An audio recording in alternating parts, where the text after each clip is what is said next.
Alis na kami. Papunta kami ng Montalban Rizal. Nauna na si engineer. So dalawa lang kami. Yung isang kasama namin na nag-aya, hindi daw kasama, sumakit ang ngipin. So ayan, baka magpapabunot ng ngipin. Kami lang dalawang pupunta ng Montalban Rizal. See you sa Montalban. Kakalagpas lang namin ng Welcome Rotonda. Ayun yung building ni SM. Engineer, napakalakas. Ipan ako. So malapit tayo doon sa office ko dati.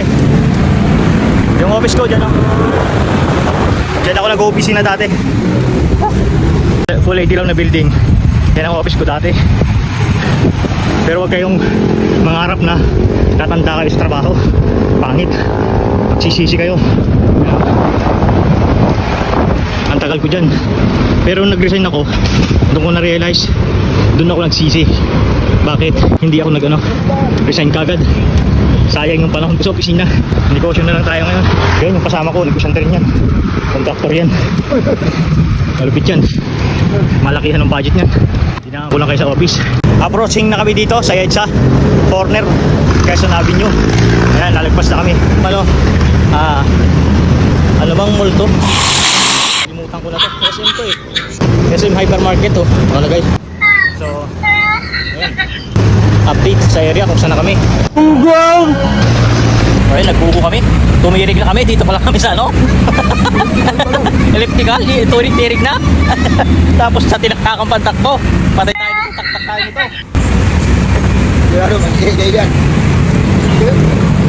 Binuhusang taktakang punta. Tapos elliptical. Tirig. Wala na. Ayan, pag magra-rides kayo, huwag nyo nang inumin ninyo. Mas healthy yan kaysa yung magsosoft drinks. Mas kawawa kayo dun. Kahit Gatorade, hindi. Ito, binumin nyo. Pagbuko kayo.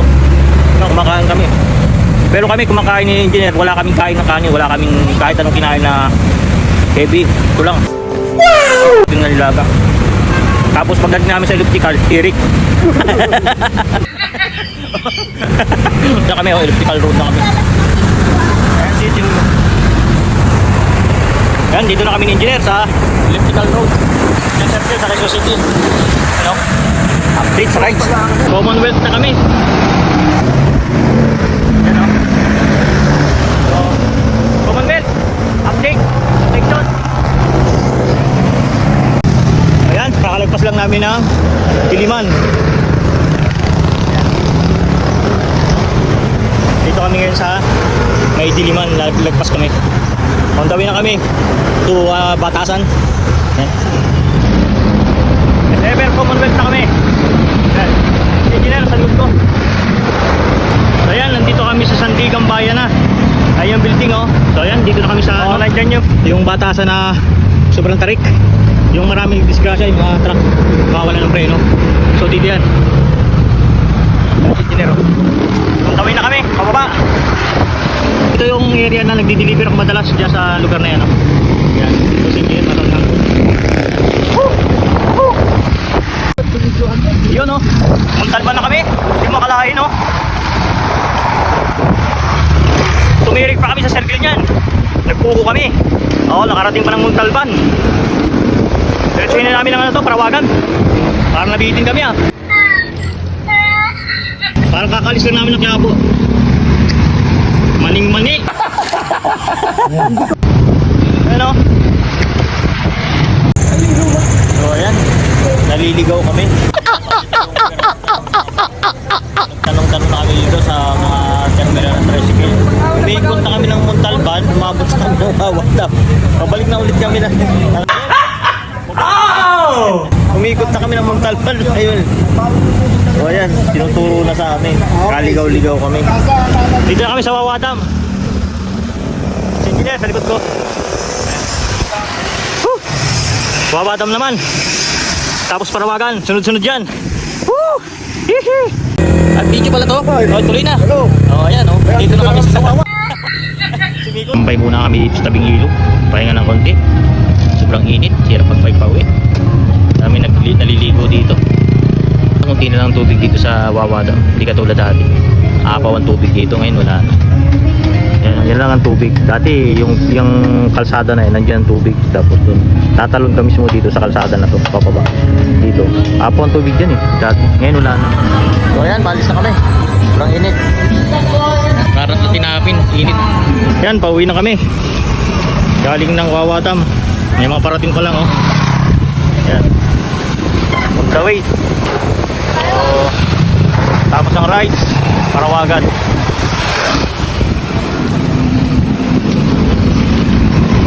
So ayan, nagpalikod na lang ako. Sa likod ako ni engineer. Disgrasya, bumaliktad. Dami ng gas-gas niya. Sa braso, sa paa.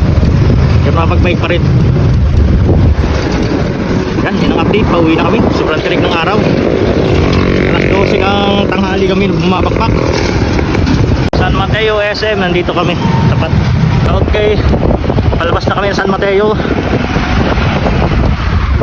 Thank you, San Mateo. Ayun, sugat. Dawa, nasa dyan, no? Grasya, sa kamay. Ito yung tama sa balikat, no? Side. Ito yung ating bagong DIY na gagawin ngayon. Ang nangyari dito, na-loose thread yung lagayan ng allen. Ayan. Ito yung pinakang ano ng ating hydraulic, yung pinakang lock handlebar para hindi siya gumalaw. So, bush yung pinakang thread niya. Ayan, pakita ko sa inyo. Ito yung ating allen. Pasok natin. Lahin ko palabas. Ayan. Hindi na siya hihigpit. At ang gagawin natin dito, i-retread natin. So, kailangan lang natin dito is drill at saka yung bala natin na pang retread. Ayan. Ito lang siya. Binala ko lang and then babarin na natin pa loob. So, madali lang itong i-retread, no? Ayan. Alalayan nyo lang. Then, kapag diretso na yan, barinan na natin pa loob. Ayan. Papasok naman yung paloob. Ayan. Okay. Okay. Okay. Ayan. Nakita niyo yung loob. So, nagkaroon na siya ng thread. Ayan. Pasok na natin yung ating allen kanina na ayaw kumapit. Ayan. Thread na natin. Ayan. Ayan. Tigas na siya. So, kanina, hindi siya kumakapit. Kasi walang thread yung ating pinakang na-loose thread na siya. Naubos na yung thread. Ngayon, nilagyan natin ng thread. Ayan. Kapit na siya at hindi mo na siya mahihila. Yung akala nila is wala ng paraan, mayroon pang paraan yan. Ito hydraulic ito, no? Na-loose thread yung pinakang attachment sa handlebar. So, nagawa natin ng paraan at ayan. Kapit na ulit. Parang bago. Ito na yung ating DIY na loose thread. Yung pinakang, lock ng lever. So, ayan. So, ito yung sa right, ito yung sa left. So, okay na siya. Nagamitan natin na.